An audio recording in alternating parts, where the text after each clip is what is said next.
presentarlos primero. Estamos aquí en esta charla de contaminación de suelos con arsénico y su implicancia en los seres vivos.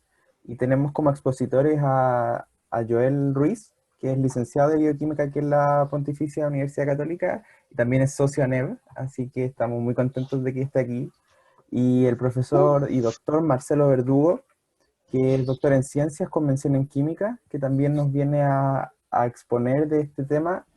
Y les paso la palabra a ustedes para que puedan... Bueno, muchas gracias.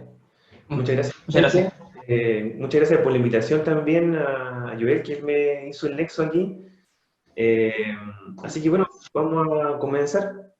Ahora, sale que estoy en PUCB, pero ahora actualmente estoy en la Universidad del Paraíso.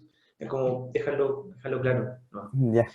No sé en el chat. Allá.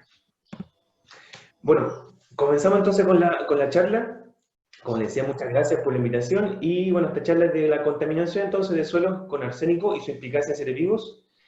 Y como subtítulo dejamos Chile un país de vanguardia en técnicas de remediación. Y bueno, inmediatamente vemos que agregamos aquí una diapositiva donde decíamos, en realidad, Quintero hasta cuándo, ¿cierto? Y bueno, es como un contraste con el subtítulo este, si es que somos vanguardia en temática de remediación. Bueno, en realidad, en ciencia, como muchos conocemos, ¿cierto? Todos los que estamos aquí, conocemos que en realidad en ciencia hay mucha investigación ya con relación a toxicología, a medio ambiente, ¿sí?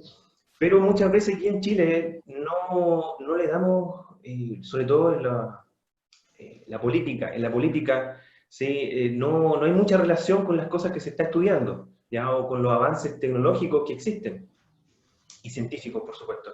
Entonces, por eso queríamos hacer ese contraste en realidad, que en realidad sí hay mucha vanguardia en la investigación científica, ¿ya? Y tecnológica, sin dejar de lado lo tecnológico, ¿cierto? Súper importante la aplicación de la ciencia.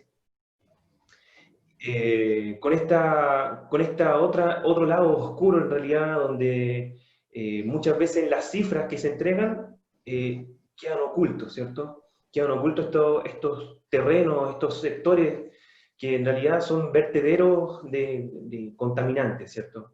Como bien sabemos que uno de ellos, Quintero. Bueno, en relación a arsénico, arsénico proviene de fuentes naturales, ¿cierto? Como lava, fumarolas volcánicas, aguas termales y geysers. Ahí vemos una familia feliz, ¿cierto? En aguas termales, pero eh, claramente dejando de lado todos los efectos de la contaminación que puede llevar a simplemente disfrutar un baño de termas, ¿cierto? Bueno, arsénico se encuentra el 60% como arsénico 5. Arsénico puede estar en distintos estados, ¿cierto? Estados físicos y por supuesto también químicos, ¿sí? Puede estar como arsénico 3, arsénico 5 y así, otras formas químicas, ¿ya? Y se encuentra en la corteza terrestre alrededor de un 2 a un 5, a 5 miligramos por kilo. Eso como arsénico total, ¿sí? En realidad, Concentración promedio. claro, como fuentes para la población más común en la zona norte y central de Chile es el agua potable, algo que en realidad no deberían ser y va contrario, por supuesto, a lo que significa el agua potable. Y aquí vemos una noticia de 2013, donde aquí el senador, o diputado en aquel momento, lo desconozco en realidad, emplazó a Codelco por contaminación de arsénico que afectaría el agua de Coya, donde él tiene su distrito, sin la sexta región.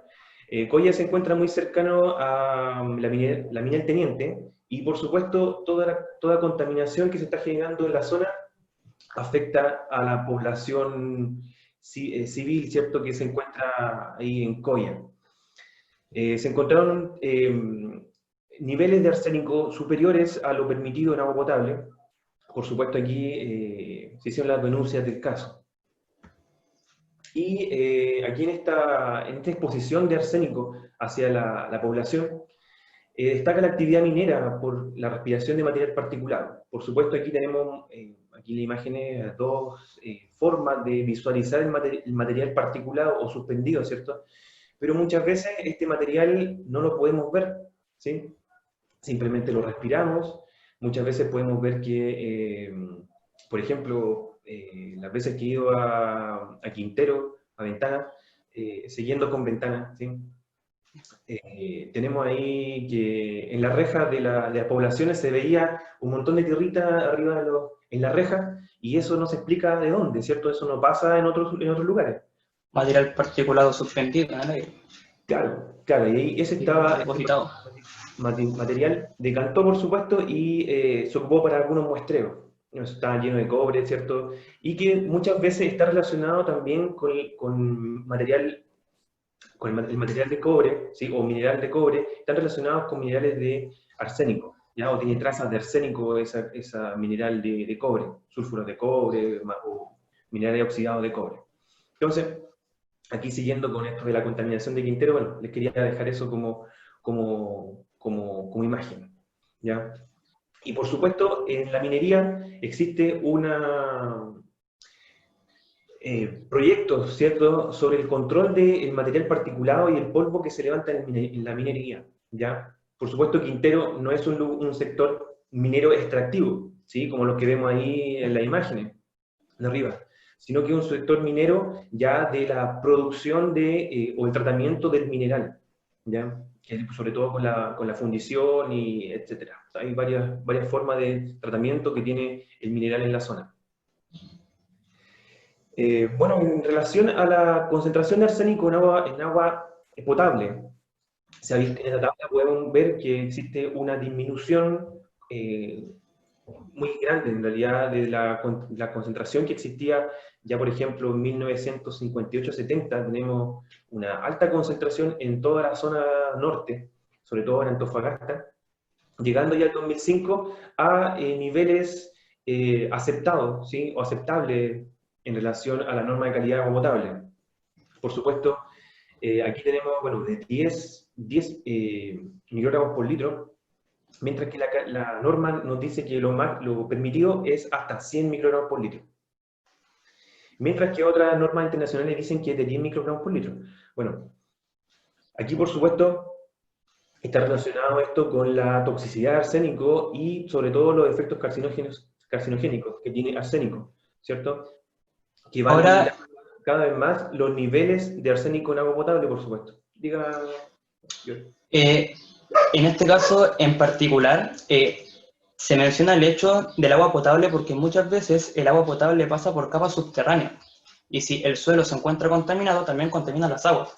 Entonces, por eso también se hace un paréntesis mencionando la contaminación y los niveles mínimos establecidos y los máximos para la contaminación en agua, para que quede claro en la exposición. Claro, o sea, estos niveles de arsénico que llegan ahí, por supuesto, está claramente relacionado con la minería extractiva en la zona. Por supuesto, cada uno de los métodos de lixiviación o de obtención de este mineral va a afectar finalmente en el agua potable que consume la población, ¿cierto? Hay muchas metodologías de eliminación de arsénico. Las que más se utilizan, por ejemplo, aquí en Chile, hay formas de eliminar el agua potable, o sea, el arsénico de agua potable. La más utilizada en Chile, entonces, es la que vemos arriba, ¿ya? Que es de coprecipitación de arsénico 5 con sulfato de hierro, en presencia de cal viva. Ya es un proceso simple, en realidad, donde pasa el agua de una batea a otra, ¿sí?, donde se va clarificando, al igual que se agrega un proceso, al igual que la floculación, donde eliminamos material suspendido. Hay otras metodologías de eliminación de arsénico también, por ejemplo, mucho más avanzadas, por supuesto, que son el mecanismo de absorción de arsénico en nanopartículas de hierro, ya donde finalmente arsénico se absorbe sobre la superficie de esta nanopartícula. Por supuesto, no se aplica esto en Chile, esa parte de la nanopartícula, sino que solamente se hace lo de la coprecipitación y, por supuesto, esto no llega a niveles exhaustivo de eliminación de arsénico. ¿Ya? Por lo tanto, siempre queda un poco, y eso es lo que vemos nosotros aquí, lo que le mostrábamos en la tabla, donde pese a todos los tratamientos y todos los esfuerzos que se han hecho por eliminar y controlar el nivel de arsénico en agua, igual queda un poco. ¿Ya?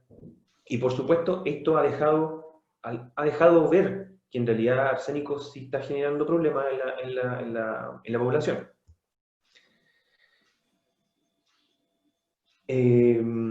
Aquí tenemos las formas químicas de arsénico, ¿ya? Donde tenemos distintas estados de oxidación, distintas formas en que se encuentra arsénico, por ejemplo, forma inorgánica y formas orgánicas, ¿ya? Donde por supuesto las formas orgánicas tienen una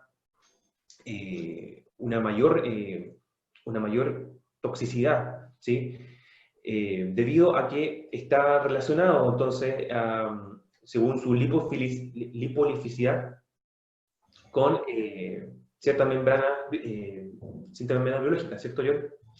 Sí, exactamente. Es que, en este caso, también a nivel celular, las diferentes formas químicas ingresan al interior celular mediante el transporte mediado por proteína. Entonces, dependiendo del tipo celular, dependiendo de la forma química en particular, es cómo va a ser ingresado el compuesto de arsénico en particular hacia el interior celular. Quería destacar ahí que, por ejemplo, tenemos alguna arseno de azúcar o arseno de betaína, que son las formas químicas más de abajo, ¿sí? Las que se encuentran abajo, que, por ejemplo, estas son más inertes debido a que, bueno, son difíciles de metabolizar, ¿sí? Hay que considerar que todas estas formas químicas de arsénico en realidad serían, en relación a arsénico 3 inorgánico, son menos tóxicas, ¿sí? Dentro de la célula, ¿sí? Y bueno, finalmente tenemos que tener en cuenta, por supuesto, que arsénico en realidad afecta a los distintos organismos debido a los distintos procesos que se llevan a cabo en toda la biosfera, ¿cierto? Tenemos, por supuesto, que considerar los procesos que están relacionados con la atmósfera, sistema acuático, y por supuesto el suelo, sedimento y roca, ya donde puede existir absorción, actividad de microorganismos, ¿cierto? Deposición, etc. Un montón de procesos que se llevan a cabo en el medio ambiente y que hay que tener en consideración para saber que en realidad cómo abordar el problema de la toxicología y por supuesto de la contaminación y descontaminación, que es lo que se trata de esta charla. Y eso es considerando, por supuesto, que arsénico es la sustancia, en realidad, la sustancia más como catalogada como la más tóxica, ¿cierto? Debido a un montón de muchos efectos tóxicos que conlleva la presencia de arsénico en el organismo. Por ejemplo, en el caso de la Agencia Internacional de la Investigación sobre el Cáncer, cataloga al cáncer como un carcinógeno de grupo 1, es decir, que es elevadamente tóxico. En este sentido, en la siguiente diapositiva, en este sentido, varios tipos de patologías han sido asociadas a la exposición a arsénico. Entre ellas, por ejemplo, encontramos distintos tipos de cáncer, como cáncer de piel, cáncer de próstata, vejiga, entre otros. Además, otros tipos de patologías también han sido asociadas a la exposición al arsénico. Entre ellas, por ejemplo, encontramos enfermedades cardiovasculares, encontramos diabetes mellitus, un insulino dependiente, y también se ha correlacionado daño al sistema nervioso central mediado por una exposición a arsénico. En este sentido, hay que contabilizar de que arsénico se encuentra estrechamente relacionado con un aumento en el estrés oxidativo a nivel intracelular, con un daño genotóxico al DNA y también con alteración en el funcionamiento de las proteínas. Y todos esos efectos conllevan a diversas patologías. Ahora, como pueden observar en la imagen inferior derecha, una de las formas, por ejemplo, de distinguir o de notar una intoxicación, o sea, una exposición crónica a arsénico es mediante la observación de unas manchas que se observan en la piel, como pueden ver en la imagen correspondiente. La siguiente. Eso, que era la arsenicosis, Sí, ¿cierto? arsenicosis, exactamente. Ahora, en relación a arsénico en Chile, o sea, en relación a arsénico en Chile, eso, entre el año 2000 y 2006, los autores Ferrecchio y colaboradores estudiaron ciertas zonas del norte, ya sea Antofagasta, Tocopilla, Calama y Valparaíso. En esas zonas determinaron la concentración de arsénico en agua en un promedio, y para Antofagasta fue de 860 microgramos por litro, 250 microgramos por litro, 150 y menor a 10, como indica ahí en la diapositiva. Ahora, estos autores, ¿qué es lo que calcularon? Calcularon la razón de mortalidad estandarizada, en donde la razón de mortalidad estandarizada se define como la definición entre la mortalidad observada dividido por la mortalidad esperada. En relación al numerador, es la razón, o sea, la mortalidad observada en relación a cáncer inducido por arsénico. Entonces, ¿qué es lo que observaron estas personas, o sea, estos investigadores? Fue de que en el caso de Chile hay una correlación entre, mientras mayor sea la razón de mortalidad estandarizada, bueno, o sea, mientras mayor sea la concentración de arsénico en agua, mayor va a ser la razón de mortalidad estandarizada. Y eso se observa, por ejemplo, en los diferentes tipos de cáncer que ellos estudiaron en un grupo de personas, ya sea cáncer de piel, riñón, hígado, pulmón y vejiga. La siguiente diapositiva. Ahora, considerando todo lo anterior, si ustedes si se dan cuenta, la estructura de la diapositiva, o sea, de la presentación, parte por la contaminación de arsénico en suelo y su implicancia a los seres vivos. Y en relación a la implicancia a los seres vivos, tenemos la parte toxicológica. Ahora, considerando ya los efectos que ya se mencionaron y las enfermedades que han sido correlacionadas a una exposición a arsénico, en ese sentido y en relación arsénico y a nivel celular, existen tres preguntas principales. 1, ¿cómo ocurre el transporte de arsénico hacia el interior celular? 2, ¿cuál es el metabolismo de arsénico al interior celular? Y 3, ¿cuál es el efecto de arsénico a nivel de proteínas? Entonces, partamos por la primera pregunta. Como pueden observar,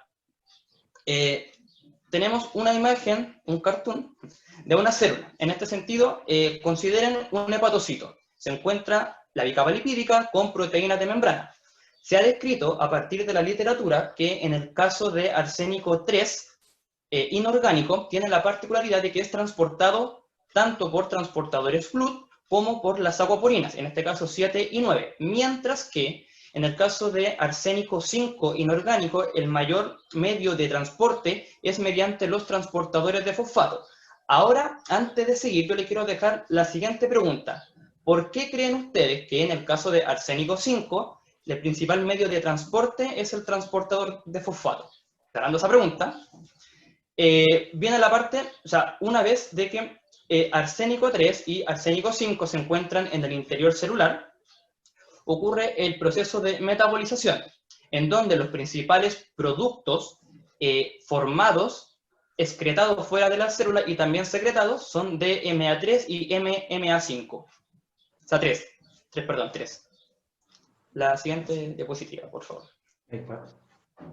Ahora, en relación al metabolismo, como pueden observar, hay una línea, no, en la imagen anterior, hay una línea en donde se especifican los compuestos inorgánicos y las formas orgánicas de arsénico. Ahora, el diagrama que se indica es un diagrama que es propuesto. En este sentido, se ha propuesto de que arsénico 5 bueno, en el interior celular es reducido a arsénico 3 y cuyo principal medio es por medio de glutatión. Ahora, una vez que se forma arsénico 3 mediante reacciones de conjugación con glutatión y también reacciones de metilación en presencia de la enzima arsénico 3 metiltransferasa, permite formar los productos metilados hasta finalmente formar el producto final mayoritario que es DMA3. Ahora, como pueden observar, en la imagen inferior derecha se observa una molécula llamada S-adenosil L-metionina, la cual corresponde a un cosustrato de la arsénico 3 metiltransferasa y es la molécula que permite dar los grupos metil para la metilación de arsénico. Quería agregar algo ahí, Joel, que como había nombrado, arsénico se encuentra casi el 60% como arsénico 5, ¿ya? Y por supuesto, las distintas formas en las que se puede presentar arsénico, ya sea arsénico 3 o 5 o complejado con glutatión, por ejemplo, depende mucho del pH, del potencial redox Potencial redox. que se encuentre, por ejemplo, el pH o potencial redox del suelo, ¿sí? O de agua, ¿ya? Entonces, depende mucho de eso. Eso no quería agregar ahí. Una votación.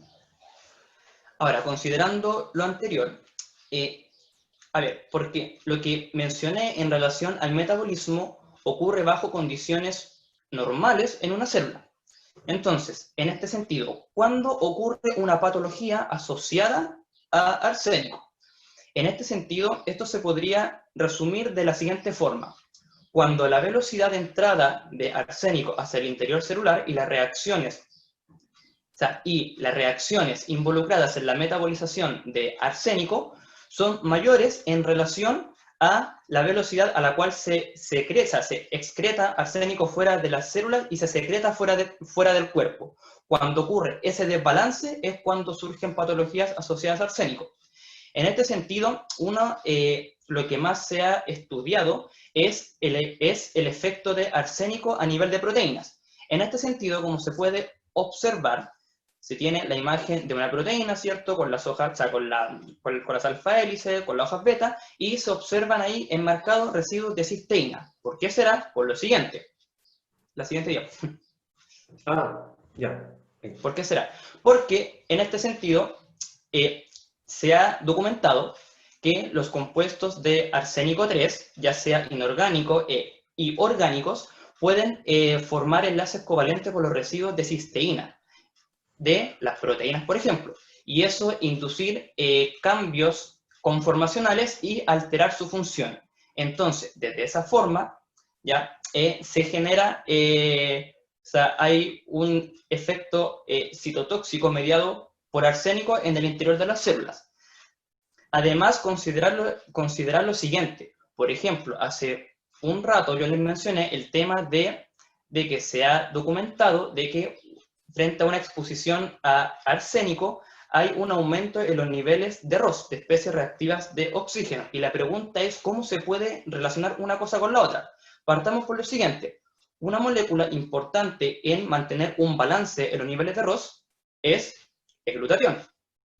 Entonces, en este sentido, arsénico 3 o compuestos orgánicos derivados de arsénico 3 pueden unir covalente al residuo de cisteína. Entonces, si esto persiste en el tiempo, hay un desbalance entre la concentración de glutatión reducido en relación con la concentración de glutatión oxidado. Por lo tanto, la principal forma que permite mantener niveles de ROS estables, que sería el glutatión reducido, se encontraría reducida en presencia de arsénico, pero obviamente considerando esto de una forma constante y crónica. Ahora, en relación a arsénico 5, ¿por qué yo les pregunté hace un rato el tema de por qué arsénico 5 ingresa principalmente por los transportadores de fosfato?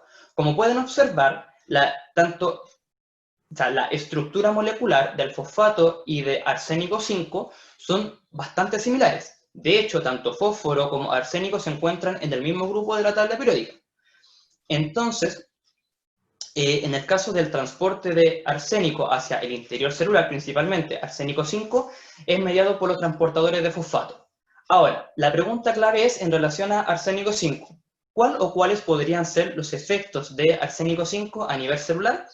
Y, a ver, en este sentido, yo solamente les voy a comentar las causas o los antecedentes y ustedes armen los efectos. En el caso de fosfato, es utilizado en muchas reacciones metabólicas, entre ellas, por ejemplo, en la síntesis de ATP, ¿cierto? Que se requiere ADP y fosfato. Pero, ¿qué pasaría si en vez de fosfato es cambiado por arsenato? Se sintetizaría ATP. ¿Qué pasaría con la cadena transportadora de electrones en la mitocondria? Entonces yo esas preguntas se las dejo para que armen toda la historia de qué es lo que pasaría en ese caso hipotético. Quería agregar algo, Joel, que arsénico también se ha visto que influye mucho sobre la estructura de albúmina, lo que también podría influir sobre los niveles antioxidantes en la sangre, ¿cierto? La principal proteína que transporta en la sangre. Claro, claro, o sea, aquí puede, si fuera albúmina, también podría cambiar la estructura de albúmina y por supuesto ciertos grupos pueden quedar expuestos o no expuestos, ¿cierto? Y puede cambiar la forma o la capacidad antioxidante de la proteína, ¿cierto? Es que el punto clave ahí también es el tema de que arsénico 3 puede unir a los residuos de cisteína de cualquier proteína. Entonces, claro, si une covalentemente, o sea, induce un cambio conformacional, altera su función. Enlace covalente coordinado. En este enlace covalente coordinado hay que tener claro en realidad que no es un enlace covalente como tal, por lo tanto puede ser reversible, ¿cierto? Sí. Y estudiando también, por ejemplo, antimonio. Antimonio tiene una forma similar de actuar, ¿ya? Sobre todo antimonio 3 con arsénico 3 se parecen mucho, no arsénico 5 con antimonio 5, y en realidad la toxicidad se ve exacerbada, ¿cierto?, en arsénico debido a la estabilidad de los complejos que forman. ¿Sí? O sea, antimonio en realidad no es tan tóxico simplemente porque los complejos que forman son más lábiles. La cinética de disociación es más rápida. Ese es mi aporte por el lado químico. El lado químico de la reacción. Claro. ¿Está bien con esa parte? Sí. Sí. Ya.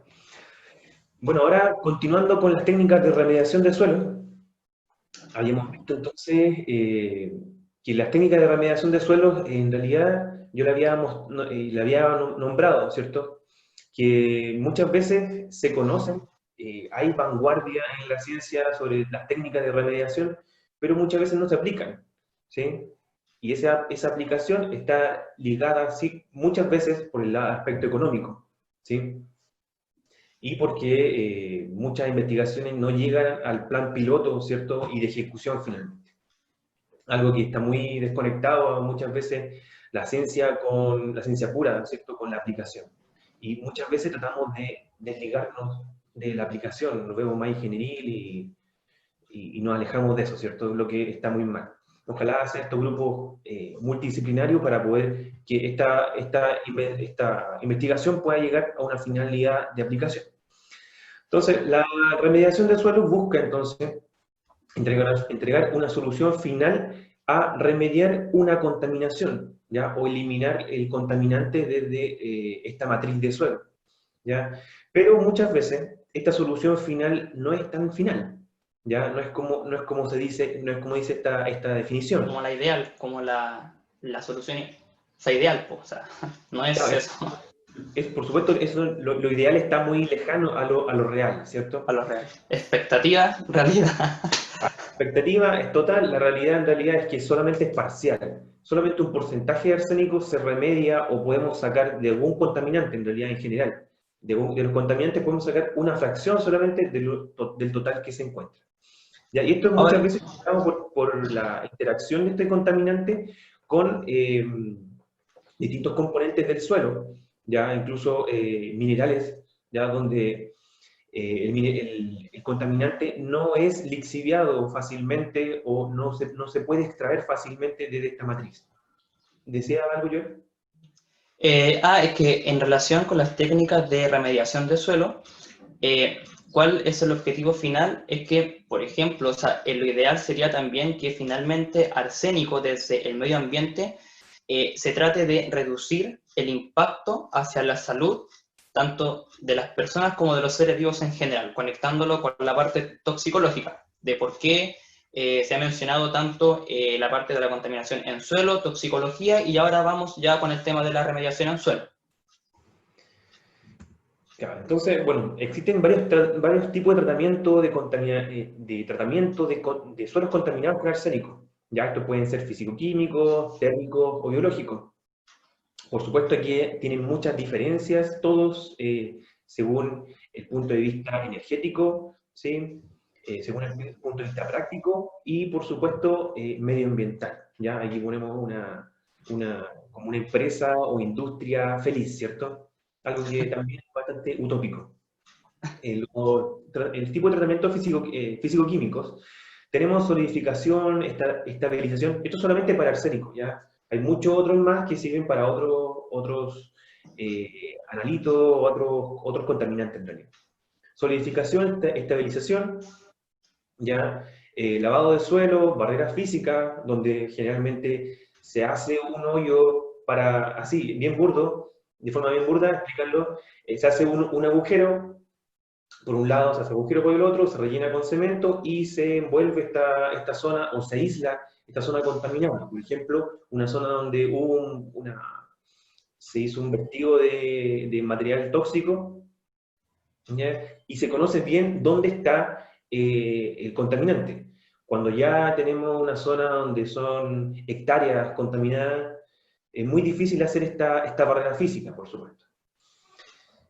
También tenemos otros que son térmicos de vitrificación, y como bien el nombre lo dice, bueno, se forma un vidrio, ¿cierto? O algo similar, que usa una gran cantidad de energía, y bueno, los biológicos que le nombraba esto en esta industria feliz con el medio ambiente, ¿ya? Bueno, en lo físico-químico entonces tenemos solidificación y estabilización, donde en pocas palabras se hace una mezcla con cemento y se inertiza, ¿ya? Esto se utiliza, por lo que he revisado, también en la PUCB se usa la empresa que hace el tratamiento de materiales tóxicos, hace esta inertización de esta forma. ¿Ya? Se hace una mezcla de cemento o de concreto, se adhieren cenizas, ajustadores de pH, ya como para neutralizar la mezcla, por supuesto, y cal viva, ¿ya? Bueno, simplemente eso es para controlar el pH, ¿ya? Y hacer ciertas reacciones que impiden que en realidad los contaminantes sean lixiviados por escorrentía, ¿ya? Bueno, y se entierran, ¿ya? Generalmente se entierran, y esto impide finalmente que escorrentías de lluvia, ¿cierto? O en agua subterránea puedan lixiviar o extraer estos contaminantes desde el sólido, que serían suelo en este caso, y terminen esto en agua subterránea, ¿cierto?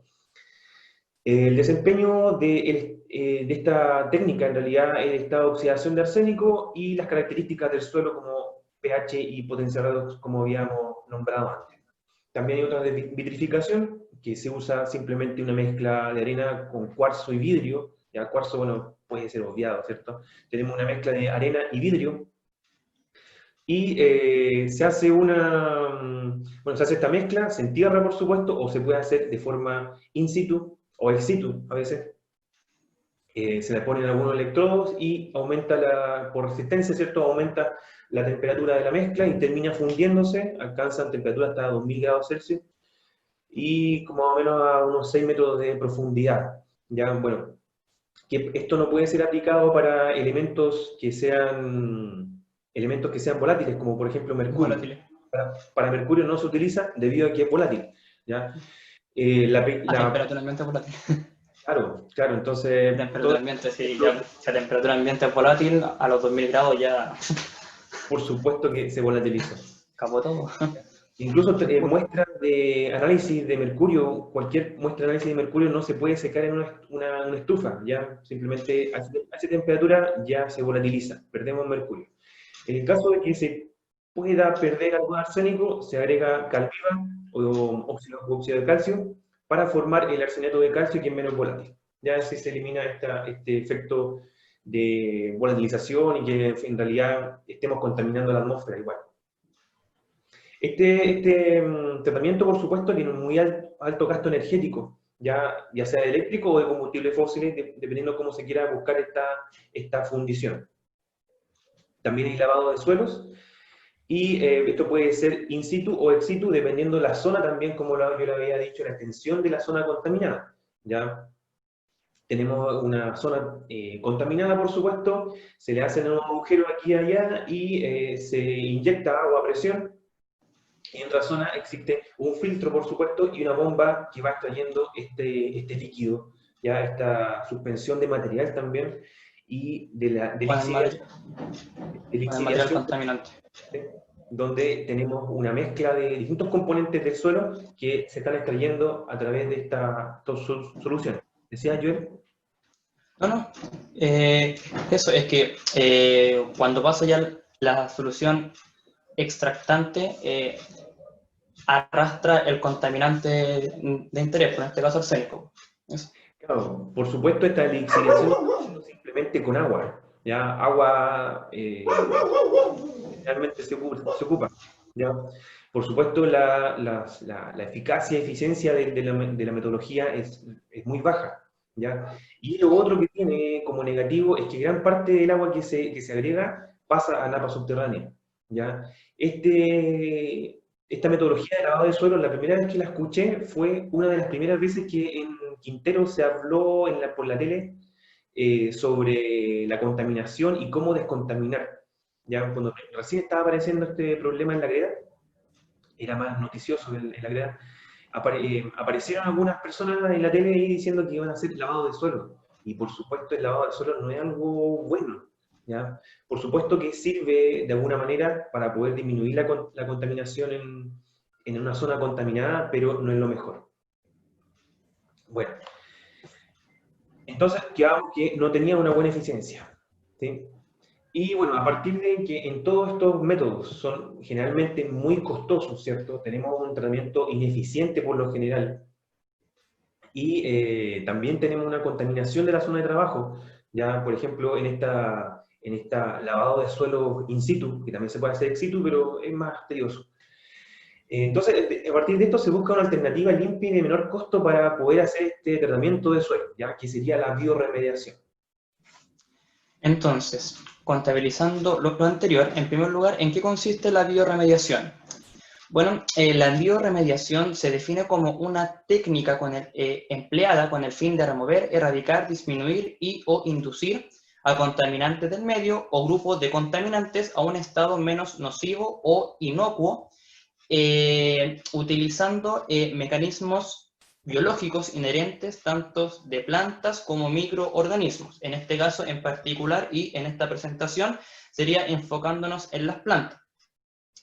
En este sentido se tiene la remediación asistida por plantas, en donde dependiendo del proceso a remediar se clasifica en fitoextracción, fitoestabilización, rizodegradación y fitovolatilización. La fitoextracción corresponde a la acumulación de un cierto contaminante, ya sea orgánico o inorgánico, en las partes superiores de la planta. La fitoestabilización corresponde a la contención de un cierto contaminante, también ya sea orgánico o inorgánico, en las partes inferiores de la planta, principalmente en las raíces, ya sea sobre las raíces o bien al interior de las células que conforman la raíz.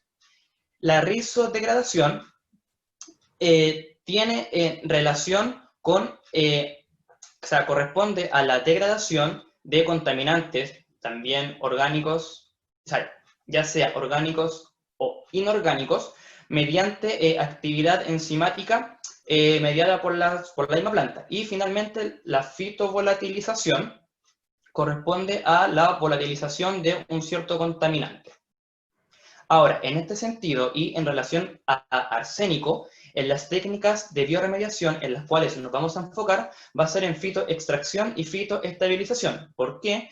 Porque hay una literatura vasta, muy extensa, en relación a estas dos técnicas y con arsénico, o sea, y con en plantas, y también en arsénico. Ahora, como ya les mencioné, en relación a la fitoestabilización, la función principal es estabilizar y o disminuir la movilización de contaminantes a otros compartimentos del medio mediante, por ejemplo, la retención de dicho contaminante en la raíz de la planta, mientras que la fitoextracción es la acumulación del contaminante en particular en las partes superiores. Ahora, dentro de la fitoextracción hay un género de planta que es muy estudiado, el cual corresponde al género Telis. Mientras que en el caso de la fitoestabilización, en esta área, más que tener como un modelo en particular, se han propuesto varios tipos de plantas que podrían tener una capacidad orientada hacia la fitoestabilización. En este caso, por ejemplo, uno de los géneros es el género Atriplex. Ahora, comparando la fitoestabilización con la fitoextracción, en primer lugar, ¿cómo saber si una planta tiene una potencialidad para ser aplicada en un proceso fitoextractor o en un proceso de fitoestabilización? Entonces, el primer criterio que se usa para determinar lo anterior es que, dado un analito en particular, en este caso arsénico, se tiene que su concentración mínima en las partes superiores sea de 1000 miligramos por kilogramo. Entonces, el criterio 1 me permite identificar claramente ya si la planta es fitoextractora. Si, por ejemplo, en el caso de Telis, se ha documentado que la concentración de arsénico en las partes superiores, ya sea tallo más hojas, es una concentración por encima de los 1000 miligramos por kilogramo. Entonces, el género Telis es una planta fitoextractora y más específicamente una planta hiperacumuladora de arsénico. Ahora, el criterio 2 para evaluar la capacidad fitorremediadora de una planta en relación a la fitoestabilización y a la fitoextracción es analizando matemáticamente lo que se denomina el factor de bioconcentración y el índice de transporte. En el caso del factor de bioconcentración es una razón entre, en este caso, la concentración de un determinado contaminante, ya sea orgánico o inorgánico, en este caso arsénico, en una parte en particular de la planta, por ejemplo, ya sea raíz, tallo, hoja, dividido por la concentración dividido por la concentración del mismo contaminante presente en el sustrato, pudiendo ser, en este caso, suelo. Entonces, en el caso de la fitoestabilización, cuando el factor de bioconcentración para la raíz es mayor a 1 y el factor de bioconcentración para las partes superiores es menor a 1. En el caso de la fitoextracción, se tiene todo lo contrario, es decir, el factor de bioconcentración para la raíz es menor a 1 y el factor de bioconcentración para las partes superiores es mayor a 1. ¿Por qué? Porque en el caso de la fitoextracción me estaría indicando que lo que capta la planta, o sea, que de lo que capta la planta principalmente es translocado hacia las partes superiores en relación a lo presente en suelo. Ahora, el índice de transporte, por su parte, me permite identificar el proceso de translocación, es decir, si principalmente el contaminante se encuentra en las raíces, o bien si el contaminante es destinado hacia las partes superiores de la planta. En este sentido, en el caso de un proceso de fitoestabilización, el valor de TI es menor a 1. ¿Por qué? Porque de lo que ingresa a la raíz, el mayor porcentaje se queda en la raíz y poco es translocado hacia las partes superiores. En cambio, en un proceso de fitoextracción, el valor de TI es mayor a 1. ¿Por qué? Porque la mayor parte del contaminante presente en la raíz es translocado hacia las partes superiores y una pequeña fracción queda en la raíz propiamente tal. Y el criterio 3 para evaluar la capacidad fitorremediadora de una planta es contabilizando otras variables. Entre ellas, por ejemplo, es importante también saber, si se quiere estudiar una planta, es importante saber cuál es el largo de las raíces, cuál es la cantidad de biomasa generada en un tiempo determinado, velocidad de captación, transporte y translocación, en este caso de arsénico desde el suelo hacia la planta, no ser comestible por otros animales. ¿Por qué? Porque de esta forma el contaminante en particular, en este caso arsénico, es transferido hacia la cadena trófica. Entonces, por eso igual hay que tener mucho cuidado al momento de estudiar una planta. Una planta, por ejemplo, puede ser una excelente planta fitoextractora, pero si es comestible por un animal en particular, ahí puede haber problemas. También es importante la elección de especies tolerantes a la sequía y una de las condiciones más importantes dentro del criterio 3 es escoger plantas de especies nativas. ¿Por qué? Porque son plantas que ya de forma natural se adecúan al medio en donde se encuentran y de esta forma también se evita la introducción de especies que posiblemente puedan ser invasoras.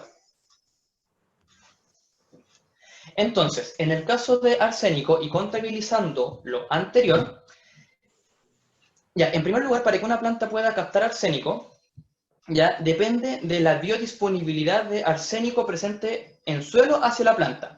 Entonces, en este sentido, ¿de qué depende la biodisponibilidad? La biodisponibilidad de arsénico en suelo va a depender de varios aspectos, entre ellos, del tipo de suelo, del contenido de oxígeno disuelto en la solución de agua del suelo, también va a depender del pH del suelo y del potencial, o sea, del potencial redox y también de la actividad microbiana presente en el suelo. Ahora, una vez que arsénico ingresa hacia el interior de las células de la raíz, en ese caso ocurre un mecanismo bastante similar al que les expliqué anteriormente. En el caso de las plantas también se ha descrito que arsénico 5 ingresa mediante transportadores de fosfato y que en el caso de arsénico 3 ingresa, por ejemplo, mediante acuaporinas. Ahora, en el interior celular vegetal, arsénico 5 es reducido a arsénico 3, pero en este caso la principal enzima corresponde a la arsenato reductasa. En el interior celular, arsénico 3 puede formar complejos con glutatión, con fitoquelatinas. En este caso, las fitoquelatinas se sintetizan a partir de glutatión. Y en el caso de estas estructuras formadas se pueden acumular en la vacuola o bien ser translocadas hacia las partes superiores de la planta. Y eso también va a depender tanto de la genética como del aspecto fenotípico de la misma planta, de qué tipo de proteínas está expresando esa planta. Y ahí también se hace la diferencia entre una planta va a ser más o va a tener una tendencia más a una capacidad fitoestabilizadora que hacia una capacidad fitoextractora o viceversa. ¿Sí? La otra, sí. Por ejemplo, aquí se tienen, a ver, en este caso les doy un ejemplo de una planta hiperacumuladora. O sea, en verdad son 4 plantas que pertenecen al género género Teris. Entonces, ¿qué es lo que hicieron estos investigadores? En primer lugar, durante 45 días dejaron crecer a estas plantas en un medio contaminado con arsénico a una concentración de 100 miligramos por kilogramo. Y luego sacaron las plantas, las separaron en raíz, o sea, en raíz más tallo, no, en tallo más hojas y raíz, y de esta forma se obtuvieron los siguientes resultados. Lo que pueden ver es en su imagen, o sea, al lado izquierdo, corresponde a la concentración de arsénico en miligramos por kilogramo en las partes tanto superiores de la planta, que sería tallo más hojas, como en las raíces. Y lo que se puede observar es que para las 4 especies del género Teris, la concentración acumulada se encuentra entre los 2.000 hacia los 3.500 aproximadamente miligramos por kilogramo. Entonces, ¿esto qué es lo que indica? Que estas plantas tienen una tendencia fitoextractora, pero como cumplen con el criterio 1, ya no son fitoextractoras, o sea, son fitoextractoras con el apellido de hiperacumuladoras. Ahí está. Ahora, el gráfico presente al lado derecho corresponde al factor de translocación. Y como pueden observar, para las 4 especies, el factor de translocación es entre 10 a 12. ¿Y cómo se define el factor de translocación? Se define como la concentración de arsénico, en este caso, presente en las partes superiores, tallo más hojas, dividido por la concentración de arsénico en las raíces. Entonces, ¿qué es lo que indica esto? Con estos resultados indican que esta especie en particular es una especie que capta arsénico del suelo, lo transloca y la mayor parte lo transloca, o sea, un gran porcentaje lo transloca en las partes superiores de la planta, que en este caso tallo más hojas. Ahora, en contraste, un estudio realizado en Chile con 3 especies del género Atriplex reveló lo siguiente. En este caso, estos investigadores trabajaron con plantas en el desierto, en el norte, y en este caso contabilizaron los días 0, 60, 90 y 120. Como se observa en la tabla 6, determinaron la concentración de arsénico en los órganos correspondientes, presentes en la misma tabla con la concentración adyacente. Ahora, ¿qué se observa al lado derecho? Se observa el índice de transporte para esta especie de planta, o sea, para estas especies de planta. En este sentido, en comparación con el género Pteris, se obtuvo que el índice de transporte fue entre 0, o sea, contabilizando todo, desde el día 0 hasta el día 120, fue entre 0.2 a 0.8. Entonces, es un valor menor a 1. ¿Y eso qué es lo que indica? Indica principalmente que lo que capta la planta, una pequeña fracción es translocado y principalmente la mayor cantidad se encuentra en las partes inferiores, es decir, en las raíces. Entonces, por eso esta planta, los autores las, ¿cómo se llama? Las postularon como plantas que pueden ser candidatas para un proceso de fitoestabilización.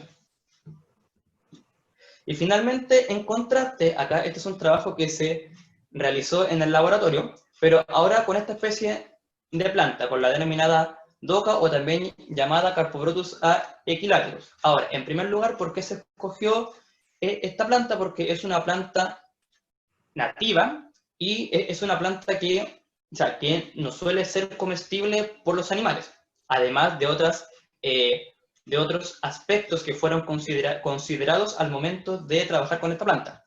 Entonces, en este caso, o sea, a modo de resumen, el procedimiento experimental fue mediante un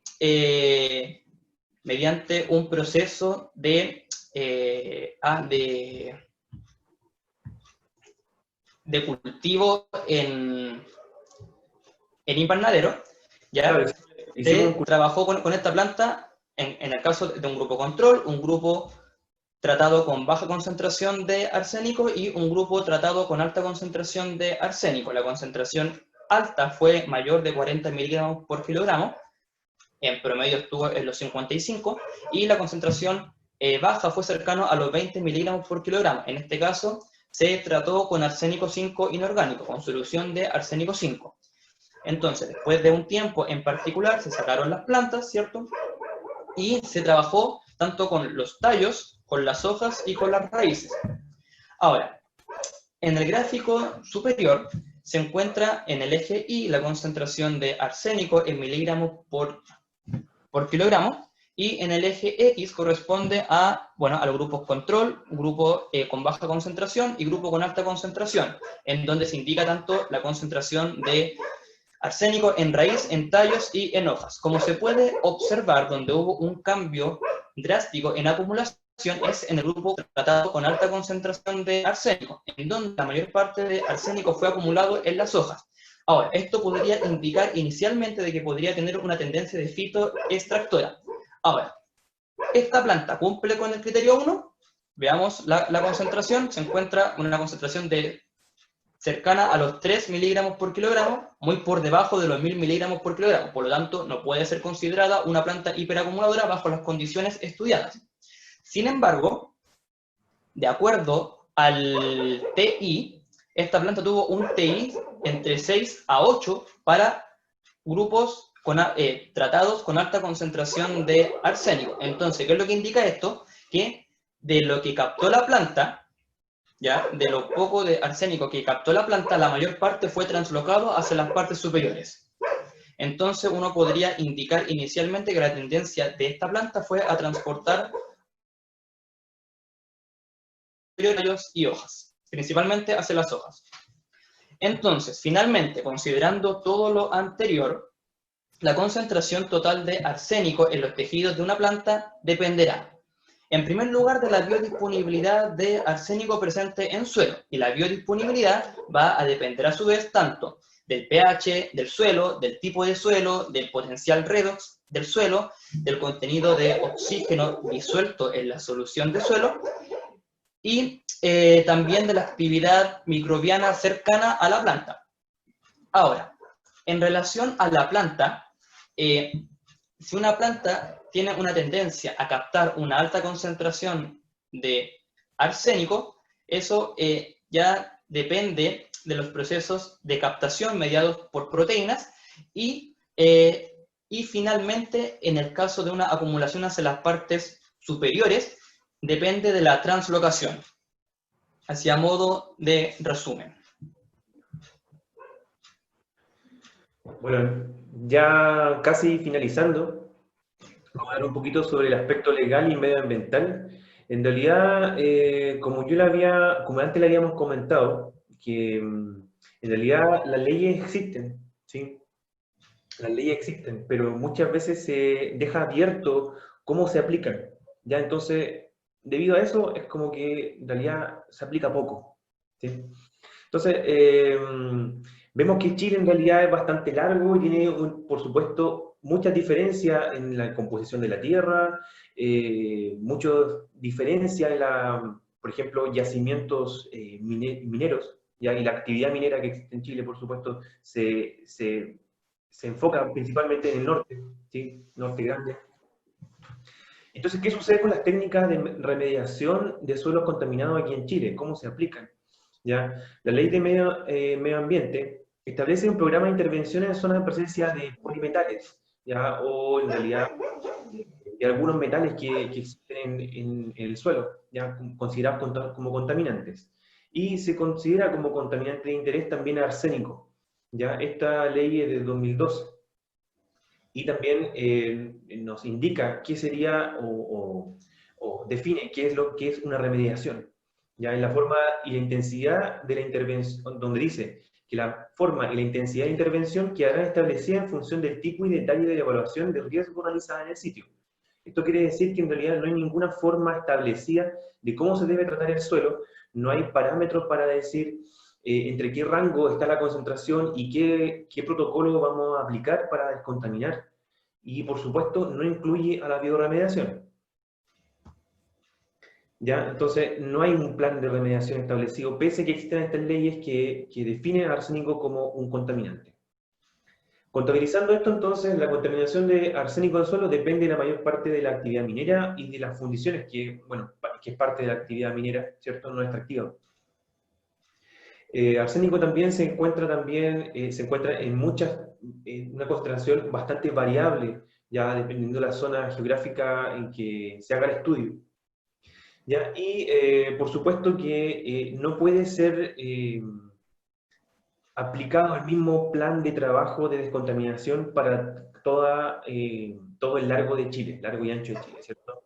Y por supuesto, a esta noticia la incluimos porque del 2019, las últimas noticias que se tienen sobre arsénico. Existen varias otras más sobre la contaminación en Coya, por ejemplo, esto que es cercano al Teniente, y para el norte hay varias más. Pero esto es como lo último, ya donde se reactivan algunas discusiones en la norma de suelo y sobre todo en materia de contaminación, ¿sí?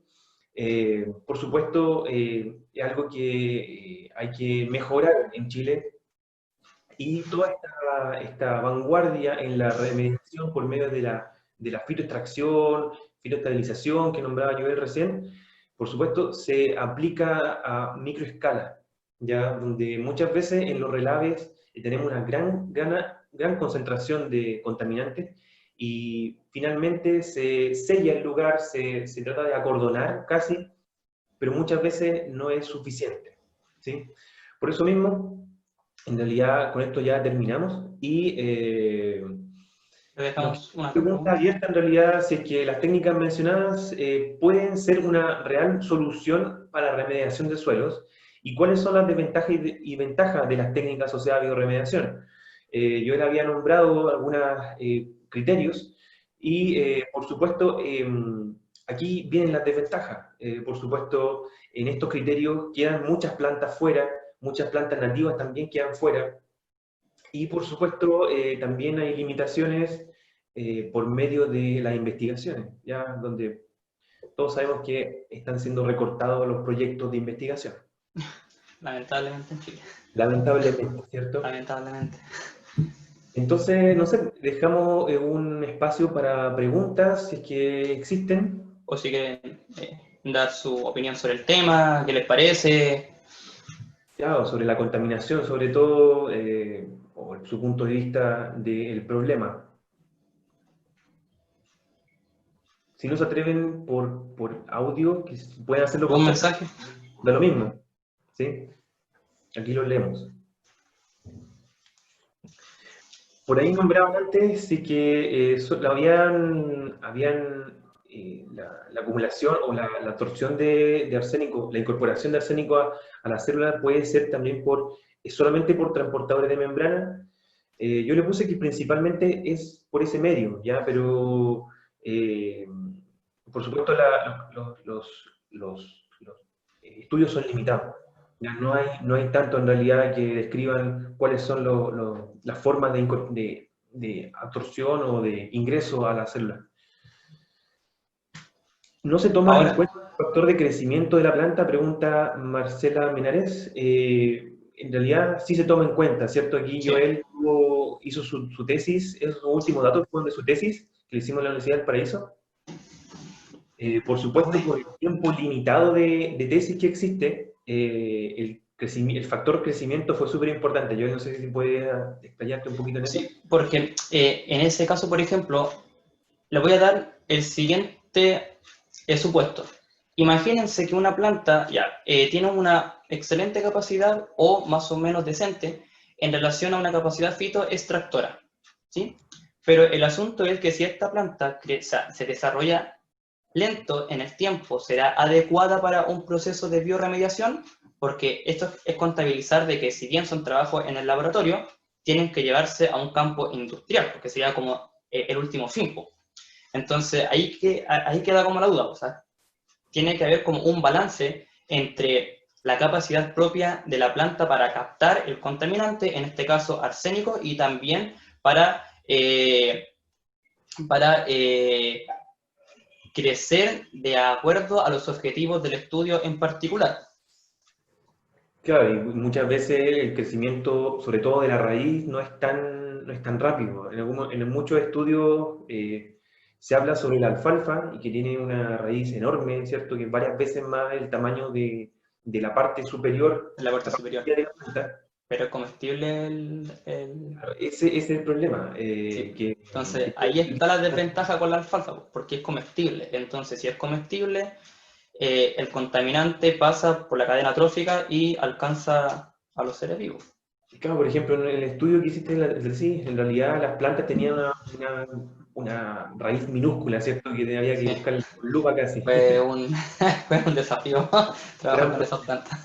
Entonces, sí se toma en cuenta el factor de crecimiento o la tasa de crecimiento también se puede tomar en consideración como en este balance de caja, ¿cierto? Que se podría hacer para llegar a aplicarlo de forma a terreno. No sé si alguien más tiene alguna consulta. Hola, Marcelo, Joel, ¿qué tal? Habla acá Roberto Orellana. Yo le hice una pregunta recién. Primero que nada quería agradecerle por la presentación, me pareció súper buena. Transitaron por varios temas súper distintos, así que felicitaciones por el trabajo y la capacidad que tienen de poder sintetizar todo eso. Tengo una consulta respecto al, no sé si pueden mencionar algo respecto a este tipo de tratamiento, ¿no es cierto?, en cuerpos de agua. Si hay iniciativas al respecto, porque estamos hablando acá, ustedes hablaron básicamente de suelos contaminados con arsénico, ¿no?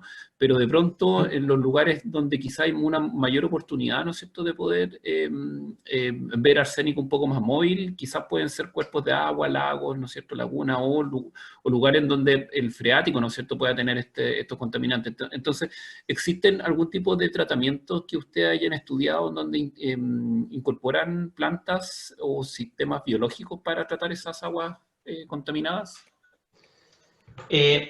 A ver, es que como ejemplo, hay lo que se denominan los famosos como los cultivos, los hidropónicos, ¿sí? Ya, que en ese caso se ha estudiado con ese tipo de plantas como para propósito de tratamiento de agua, pero ahora como llevarlo a escala es muy complicado porque en general, como tratar un terreno o bien agua con plantas, o sea, si bien en algunos lugares se ha hecho, pero no es algo que se haya realizado de una forma masiva. Claro, o sea, bueno, muchas gracias Roberto por tus palabras. Sí, sí, en todo caso. En realidad no hemos visto estudios en realidad de esta bioremediación por medio de plantas hidropónicas o algo así. En realidad desconozco si es que existen. No sé si Joel en su revisión, por ejemplo, para la tesis, pudiste ver algo así, ¿no? Sí, es que sale el esquema, pero o sea, en plantas en particular, ahí sí que no, pero sí el esquema está. Claro, se podría hacer incluso, no sé si me imagino que pueden ser también utilizadas algas. Ah, de hecho, mira, me acordé de algo. En el caso de la planta del arroz, se ha documentado que tiene una capacidad fitoestabilizadora, en donde la mayor parte de la concentración de arsénico queda absorbido sobre las raíces por medio de la interacción con placas de hierro que se forman en la misma raíz. Y estas plantas se caracterizan porque crecen en zonas de humedal. Entonces, podría ser una planta potencial en ese sentido, pero el problema es que es comestible, entonces ahí también está el otro drama. Claro, es un tema que en realidad hay mucho para investigar y no sé si quería decir algo, Roberto, que desactivaste el Una micrófono. votación, Y no, nada, decirle que en el fondo agradezco la oportunidad de ver esto y también creo que en el fondo abre un poco potenciales hacia dónde uno podría empezar a tratar de ver plataformas, ¿no es cierto?, que puedan servir y que junten un poco lo que ustedes decían al comienzo. La idea, me imagino que no es llegar, ¿no es cierto?, con una cosa completamente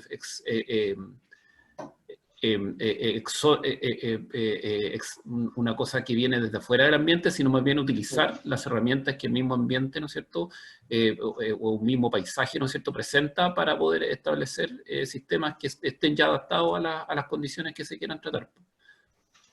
exacto. Por buen punto, tratar de explotar un poco lo que hemos que en la naturaleza, ¿cierto? Claro, Tratar de exactamente. observar y sacar provecho de eso. Sí, pues. De lo que tenemos acá en Chile. Sí, no sé si queda alguna duda más, algo que acotar. Sí, O- ¿puedo preguntar algo yo? Sí, Marcelo. ¿Es posible conocer sus opiniones con respecto a lo que es los estándares de la liberación de partículas del medio ambiente o las leyes actualmente en Chile? ¿Qué creen que debería mejorarse o tomar en cuenta otros estándares? No sé si tendrán alguna opinión formada respecto a eso. Eso. En el caso, por ejemplo, de la contaminación de suelos, en Chile no existe una norma establecida. Lo que sí seguía mucho por las normas internacionales, que la norma internacional dice que la concentración promedio debiera ser entre 2 a 5 miligramos por kilogramo. En el caso de aguas, como mencionó, o sea, como se mencionó al comienzo, la norma chilena tiene un límite máximo de 100 microgramos por litro, siendo que a nivel internacional esto se reduce a 10 miligramos por litro. Entonces, desde mi punto de vista, sí, claramente se debieran establecer nuevas políticas que sean más acordes con el contexto actual, y no, por ejemplo, hace 30 años o hace 20 años atrás. Y, Claro, con respecto a material particulado, en realidad yo no conozco bien la ley, pero podría dar en cuenta lo que yo he visto, por ejemplo, en la zona de Ventana, que no me harto Ventana porque yo una vez fui a muestrear para allá, he ido como 2 veces a muestrear y es bastante triste en realidad lo que se vive ahí, debido a que los pobladores ya incluso ya están un poco cansados que vayan grupos ambientalistas o grupos científicos a hacer estos muestreos donde se les pide sangre, pelo, se hace muestreo de su jardín, del polvo que está dentro de las casas o en las rejas, y no se haga nada. En realidad, más que el grupo de investigación publique algo un año después o algo así, eh, más allá que salga eso, ¿no?, a la luz pública, por supuesto, es evidencia de lo que está ocurriendo en la zona, pero no se hace nada. Como opinión yo podría dar esa, donde en realidad no se está haciendo nada. Hay una zona de sacrificio que va a seguir ahí y probablemente no. Es que también igual con el mismo concepto de remediación que se define en la ley anteriormente dicha, solamente con mirar eso uno se da cuenta de que si bien en el papel está, pero no se encuentra claro. Entonces, si partimos mal por eso, regular otros aspectos de contaminación también va a ser difícil. Claro, otra zona que yo comentaba era Coya, que estaba cerca del Teniente, y esta zona ha aparecido en noticias de la zona de Machalí, que abarca la comuna de Coya. Muestra que en realidad en las poblaciones se ha visto que, alrededor de Coya, se ha visto un alza también en cáncer, ¿ya? Y por supuesto esto es un efecto colateral de toda la ganancia económica que tienen algunas empresas y que por supuesto la ley está dejando que ocurra esto. En realidad no está limitando lo que está el efecto negativo en la sociedad que está ocurriendo. Eso sería más o menos. Gracias. ¿Y qué, perdón, Marcela, ¿y tú tienes alguna opinión sobre eso? No sé si nos podrías comentar.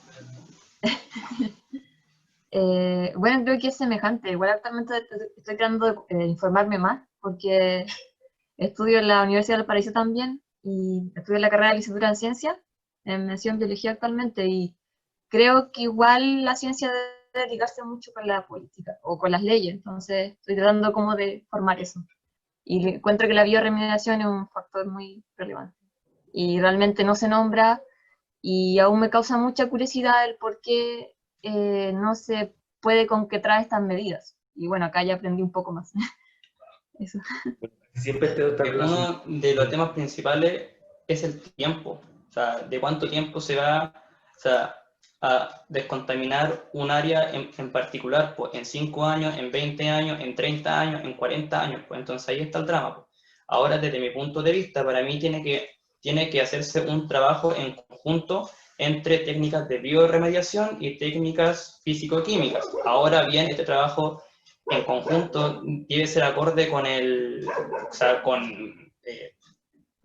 realizando un examen bien detallado del terreno a remediar. Por ejemplo, como Claro, y estos trabajos en realidad son, estos estudios de remediación de una zona, siempre duran mucho tiempo, como decía Joel, y como sabemos todos, casi todo, después de un cambio de mando, generalmente se hace un cambio de proyectos y son como bien acotados a eso. Entonces, y lo otro que es muy importante, el balance de caja, ¿cierto? Donde en realidad todo esto de la bioremediación no es algo que tenga números positivos. En realidad no funciona así y, por supuesto va en desmedro del medio ambiente, ¿cierto?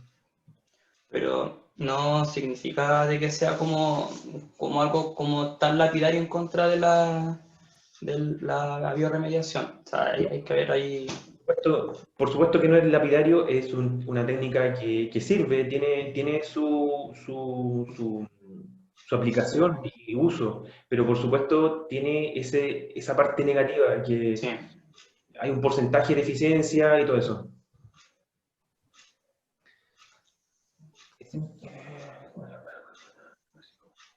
Muchos saludos ahí. Existen tratamientos de cuerpos de agua o algo así, y así como un abanico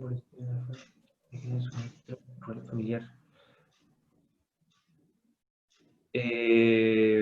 Los tratamientos de agua en realidad se hacen,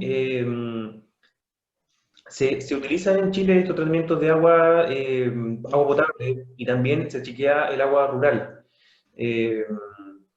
En realidad desconozco si es que el tratamiento del agua rural está también asociado al tratamiento de arsénico, ¿ya? Pero muchas veces se hace este chequeo donde se mide arsénico y un montón de otros contaminantes para medir los parámetros de la calidad del agua, hasta para poder chequear, en realidad. Siempre se va chequeando la calidad, en realidad, en control de agua potable se utiliza mucho eso, ¿ya? Pero desconozco si se utiliza también como proceso para agua rural.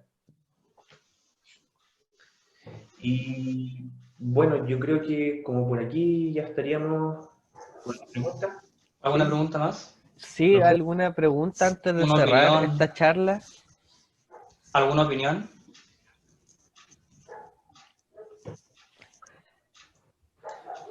Bueno, Ah, ya, muy buena pregunta que hace Alejandra Arancibia. Dice, reitero mi pregunta, ¿qué hace con las plantas para eliminar finalmente arsénico? Claro, se tiene arsénico que se sacó del suelo o se sacó del agua, y ahora ¿qué pasa con estas plantas con arsénico? Aquí es donde se aplica generalmente esta inertización o contención de contaminación de arsénico, ya que se aplican finalmente para estos sólidos, ¿ya? Entonces, se pone en bloque de cemento finalmente y se trata de inertizar o contener esta contaminación.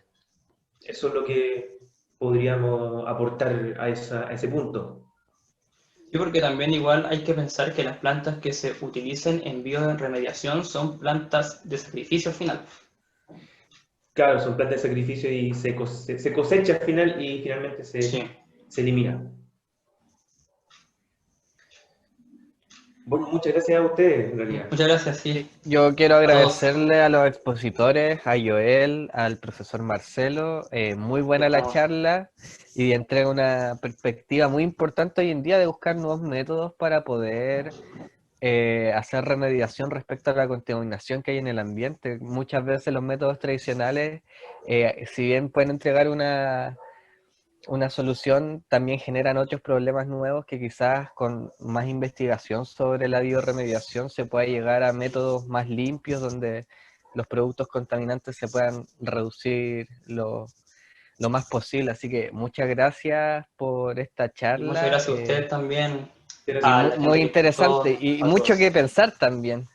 Sí. Es que en verdad el ideal de esta charla era entregar todos los aspectos, tanto buenos como malos, de todas las técnicas, por ejemplo. Tanto de las técnicas como de la misma contaminación. O sea, entregar un panorama lo más amplio posible de lo que se planteó acá. Y situación país también, súper importante. Situación país. Claro. Eso. Llevándolo a Chile. Bueno, muchas gracias a todos por la invitación también. Muchas gracias.